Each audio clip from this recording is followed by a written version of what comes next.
Shannon. I am board certified in physical medicine and rehabilitation, and I just want to give you some tips to help your loved one who's at home and severely debilitated get to a place where they are thriving better and getting the things that they need to step forward in their recovery process.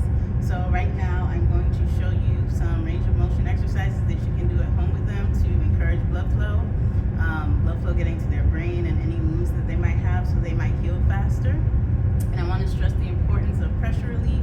You should be trying to do pressure relief every 2 hours during waking hours if you're able, so that any wounds that might be in the sacral area, the buttock, the back, can get the circulation that it needs to get oxygen to the area so that it can heal.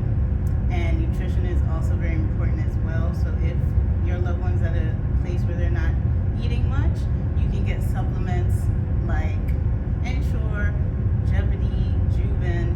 Those are all available online, and you can use those to help them drink their nutrition rather than eat if they're not doing it at this point. So let's begin.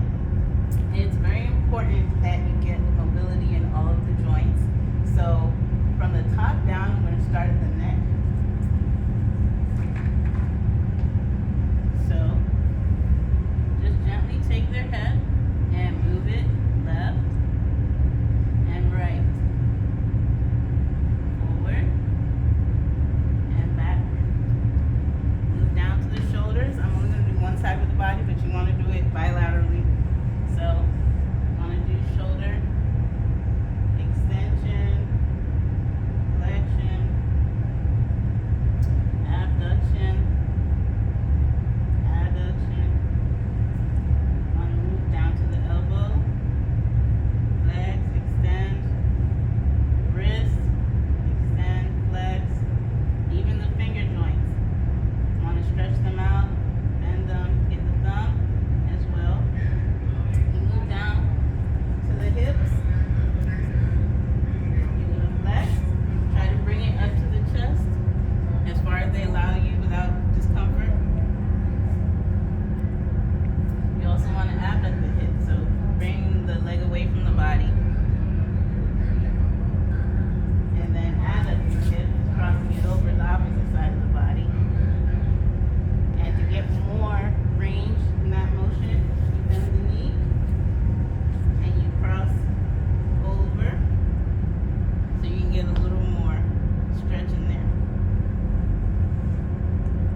And you move down to the ankles. You want to bring the toes back and you want to push forward. And to get all the range of motion of the ankle, you can hold the heel and rotate. And of course, you take your shoes off to get the toes. You flex and extend the toes as well. And you do that on both sides. When your loved one gets to a place where they're able to engage with you, then you ask them to do some of these motions voluntarily. So without you doing it, you ask them to do the same things. And once they progress forward, you can add weights. You can do like 1 or 2 pounds in the hand, and they do the same thing that you did when you were doing it for them when they get to a place where they can engage and work with you. And if your loved one is not talking, or they're in a place where it seems like their morale is significantly decreased, it's still important that you engage with them and have a conversation, even if there's no response. So you'll tell them how your day was, just like when you talk to your friend. And any jokes or any anecdotes you can add to your story just to see if they give you a laugh or some type of appropriate response to let you know that they're understanding what you say. You look out for those things.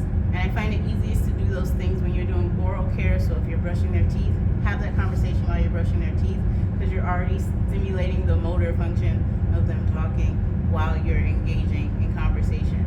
And you might get a smile or a laugh from something that you're saying. And hygiene is another opportunity where you can kind of have that conversation and just talk to them about your day or some memories that you shared with them in the past. It's important that they get dressed every day. It does help to improve their morale, so try to avoid keeping them in the same nightgown from night till day. Put them in something fresh. It helps to boost their sense of dignity. So those are just a couple of tips I wanted to give you to help you in caring for your loved one. I know it's not easy, but there are things to do to help hasten their healing and make their process at this point less strenuous and more enjoyable on their part. Thank you.